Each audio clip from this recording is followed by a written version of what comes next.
जय शिवराय.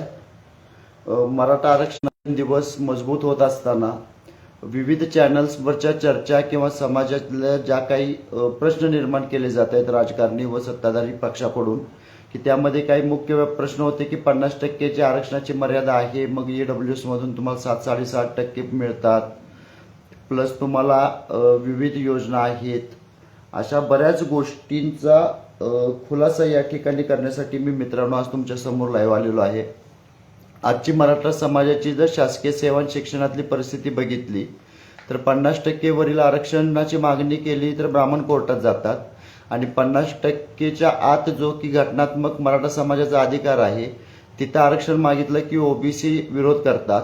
मग मराठा समाजाचं प्रतिनिधित्व देण्याचा जो राज्य सरकारचं कर्तव्य आहे ते मराठा समाजाला ते प्रतिनिधित्व शिक्षण असू दे किंवा नोकरी असू दे यामध्ये देणं सरकारचं काम असताना सरकार त्यापासून पळ का काढते याच्यावर कुठेतरी चर्चा होणं अपेक्षित आहे. आता पहिल्यांदा मुद्दा हा आहे की मराठा समाजाला कुणबी म्हणून दाखले कसे देता येतील. तर मित्रांनो, राज्यामधलं जे ओबीसी आरक्षण आहे ते व्यवसाय आधारित आहे. म्हणजे गुजरातमधून आलेली परियार सोनी नावाची एक जात सोनाराचा व्यवसाय करते म्हणून तिला आरक्षणाच्या यादीत टाकलं गेलेलं आहे, सोनारांची समकक्ष जात म्हणून. आणि अशा प्रकारच्या अनेक जाती आहेत जे व्यवसाय साधर्म असल्यामुळं ओबीसी प्रवर्गात आहेत. खत्री आयोगानं मराठा व कुणबी एकच आहेत, त्यांचा व्यवसाय एक आहे, त्यांच्यात रोटी बेटी व्यवहार होतात, त्यांची कुळ दैवत व दैवत वेगळे आहेत. मराठा या व्याख्येत येणारा व्यक्ती म्हणजे सरदार असेल, वतनदार असेल, हा वर्ग वेगळा आहे या पद्धतीची टिप्पणी केली. पण ही करत असताना सुद्धा त्यामध्ये जो इम्पेरिकल डेटा गोळा केला गेला नाही आणि मराठा समाजाला सरसकट कुणबी दाखले दिले गेले नाहीत. आम्ही त्याच धर्तीवर जर आज मनोज जरांगे म्हणत असतील की महाराष्ट्रातील सगळ्या मराठ्यांना सरसकट कुणबीची समकक्ष जात म्हणून मराठा आरक्षण लागू करावं तर या बाबतीमध्ये सरकारनं त्यांची भूमिका स्पष्ट करणं गरजेचं आहे. कारण सरकार कोर्टामध्ये सांगतं की ज्यांना आरक्षण आहे त्यांनाच आम्ही फक्त दाखले मिळवून देण्यासाठी नोंदी शोधतोय. समितीचा JR आहे तो म्हणतोय की मराठवाड्यातल्या मराठ्यांना कुणबी प्रमाणपत्र देण्यासाठी ही समिती आहे. म्हणजे सरकारच्या वेगवेगळ्या भूमिका, JR मध्ये असणारी भूमिका वेगळी, नागपूर खंडपीठासमोर मांडली गेलेली भूमिका वेगळी आणि मराठा समाजाला सांगितली जात असणारी भूमिका वेगळी. यामुळे कुठेतरी हा संभ्रम तयार झालेला आहे आणि हा संभ्रम दूर करणं सर्वस्वी जबाबदारी ही राज्य सरकारची आहे. राज्य सरकार जर आरक्षण देणार असेल तर राज्य सरकारने हे स्पष्ट केलं पाहिजे की मराठा समाजाला आरक्षण कसं दिलं जाणार आहे.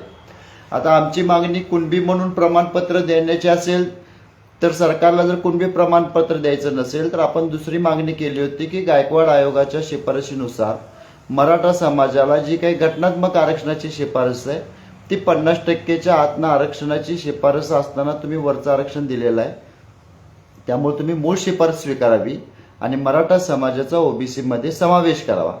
आता अनेकांना प्रश्न पडलाय की गायकवाड आयोग रद्द झाला, मराठा समाजाला कोर्टानं मागास ठरवलेलं नाही. पण याच्यामध्ये बारकावे लक्षात घेतले पाहिजेत सगळ्यांनी की मराठा आरक्षणाचा जो सर्वोच्च न्यायालयात घटनापीठासमोर खटला चालला त्या खटल्यामध्ये ज्यावेळी गायकवाड आयोगावर चर्चा करायची होती त्यावेळी सुप्रीम कोर्टानं स्पष्टपणे सांगितलेलं की आम्ही गायकवाड आयोगावर चर्चा करणार नाही, आम्ही फक्त कायदेशीर मांडणी आणि संविधानिक प्रक्रियेवर चर्चा करू. आता हा मुद्दा झाल्यानंतर ज्यावेळी कोर्टामध्ये मुळात प्रश्नच कोर्टासमोर हा होता की गायकवाड आयोगाचा अहवाल 50%च्या वरील आरक्षणाच्या अनुषंगानं योग्य आहे का. म्हणजे गायकवाड आयोगाच्या रिपोर्टच्या आधारे 50%च्या वर आरक्षण देता येणार नाही ही कोर्टाची भूमिका आहे. कोर्टानं 50%च्या देऊ नका असं कुठेही सांगितलेलं नाही. आता आपल्यासाठी दोन जमेच्या बाजू आहेत. आपल्यासाठी महत्वाचा प्रश्न आहे की कोर्टानं मराठा समाजाच्या अनुषंगाने जे निर्णय घेतले आणि कोर्टानं इंदिरासानीच्या बाबतीत जे निर्णय घेतले, ओबीसींना आरक्षण देण्यासाठी जे घटनापीठ बसलं ते इंदिरासानीचं घटनापीठ होतं, ते 9 जजेसचं होतं आणि त्याच्यामध्ये जे काही निकष घालून दिले त्या निकषानुसारच मराठा आरक्षणाचा निकाल लागलेला आहे. आता मराठा समाज दुर्गम अतिदुर्गम भागाच्या अटीसाठी पात्र होत नाही. 102 व्या घटना दुरुस्तीमुळे राज्यांचे अधिकार काढून घेतलेल्या असताना कायदा बनवला गेलेला आहे. एका जातीसाठी वेगळा प्रवर्ग बनवून आरक्षण देता येत नाही. या काही तांत्रिक अडचणीमुळे मराठा आरक्षण रद्द झालं. पण आज सुद्धा राज्य सरकार मराठा समाजाला गायकवाड आयोगाच्या शिफारशीनुसार आरक्षण देऊ शकतं. ते कसं देऊ शकतं तर याच घटनापीठानं मराठा आरक्षणाच्या केसच्यासाठी बसलेल्या सांगितलेलं की इंदिरा साने हा देशातला सर्वोच्च कायदा आहे आणि तो सर्वोत्कृष्ट असल्यामुळे त्यामध्ये बदल करायची गरज नाही. म्हणजे आज सुद्धा या देशामध्ये कुठेही ओबीसी आरक्षणाच्या अनुषंगाने निर्णय घ्यायचा असेल तर तो निर्णय घेतल्यानंतर इंदिरा साने खटला आणि मराठा आरक्षण हा विषय अशा पद्धतीनेच कनेक्ट करावा लागेल. आत्ताच्या केसचा निकाल काय लागला याला काहीही महत्व राहत नाही, कारण आज सुद्धा त्याच घटनापीठाने सांगितलेले की इंदिरा सानेचा खटला हा देशातला सर्वोच्च कायदा आहे.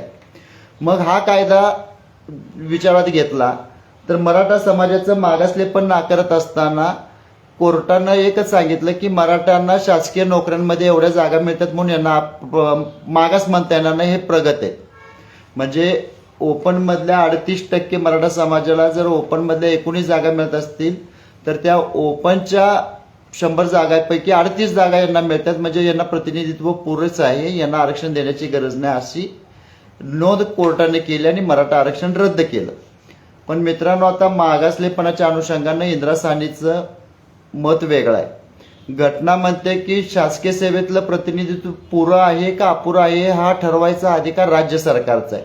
आणि त्यामुळे इंदिरा सानेच्या खटल्यातील 7 जजेसने असं सांगितलेलं की घटनेच्या मूळ संकल्पनेमध्ये प्रतिनिधित्व किती असावं हे ठरवण्याचा अधिकार राज्य सरकारला असल्यामुळं न्यायालयाने त्यात हस्तक्षेप करू नये असं कोर्टाचं म्हणणं आहे.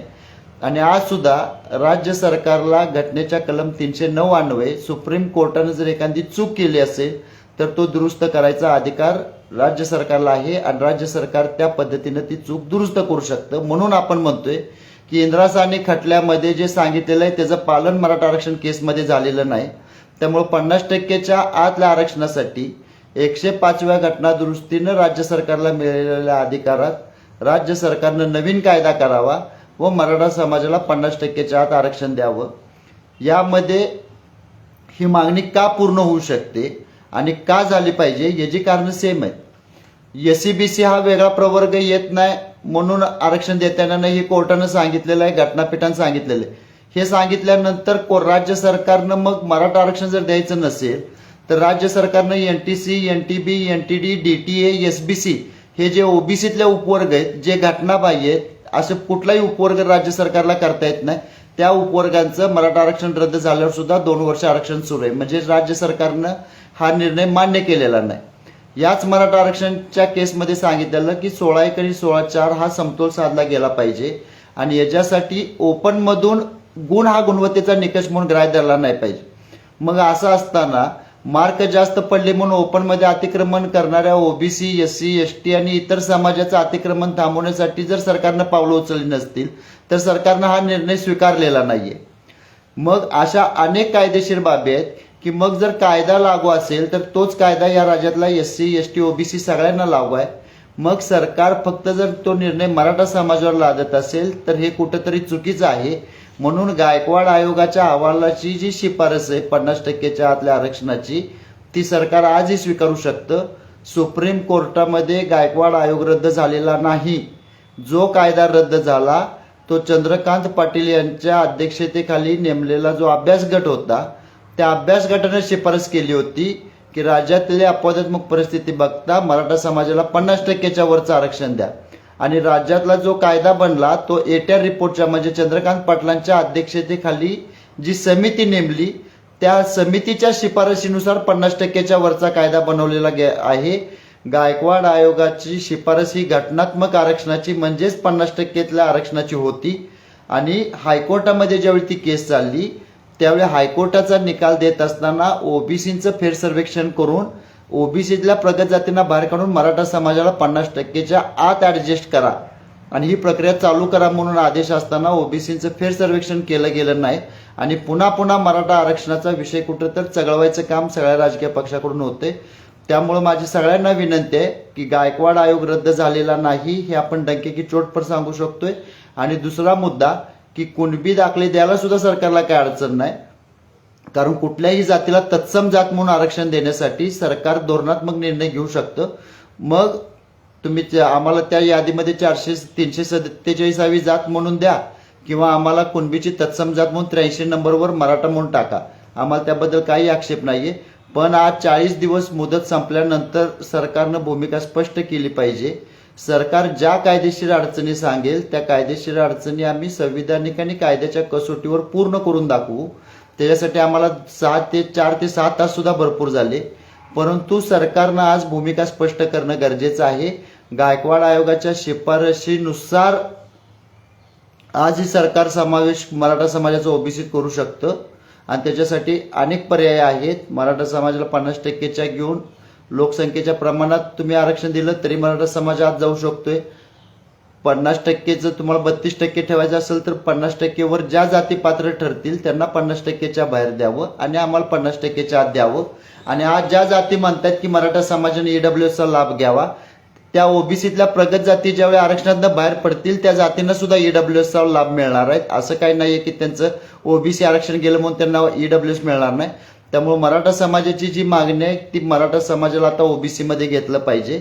आणि ज्या प्रगत जाती बाहेर पडतील, ज्यांनी 30 ते 40 वर्ष ओबीसी आरक्षणाचा लाभ घेऊन प्रगती केलेली आहे, त्यांनी आता इथून पुढच्या काळात ईडब्ल्यूएसचा दाखला घ्यावा.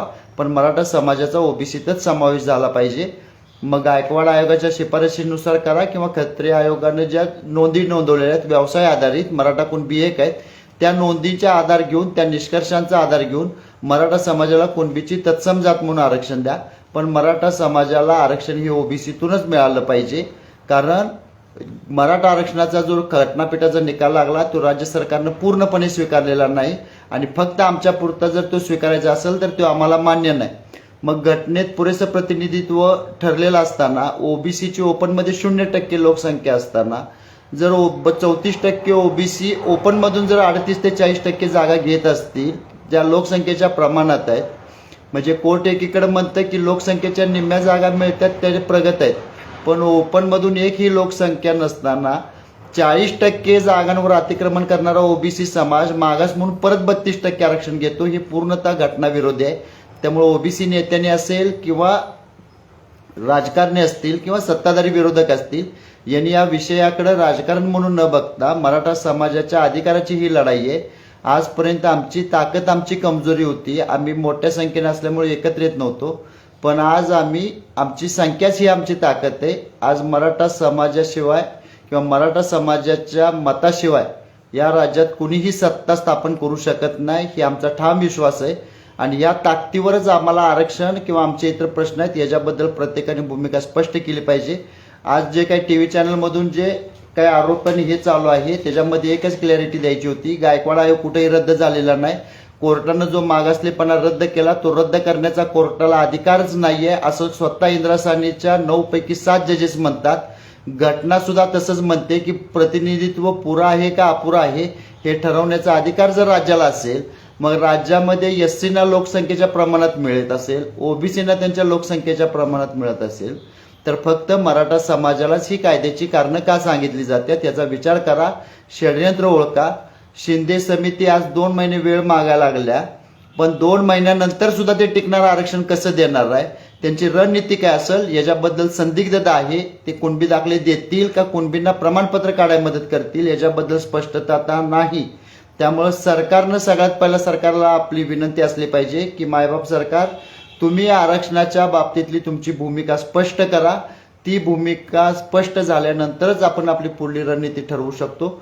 तोपर्यंत संघटित राहू, एकत्र राहू आणि आपण आपल्या हक्काची लढाई एकसंघपणे कायदेशीर आणि संविधानिक मार्गानं कुठल्याही प्रकारचा स्वतःच्या जीवाला धोका निर्माण न करता, दंगा न करता शांततेच्या मार्गाने जी क्रांतीच्या दिशेने आपली वाटचाल चालू आहे ती अविरत ठेवूया आणि पुन्हा एकदा आपल्या पदरात एक टिकणारं कायद्याच्या कसोटीवर आणि घटनेच्या पातळीवर आपला अधिकार आपल्याला मिळवून देणारं संघटन आपण बांधत पुढे जाऊ आणि आपले हक्क मिळवू. जय जिजाऊ, जय शिवराय.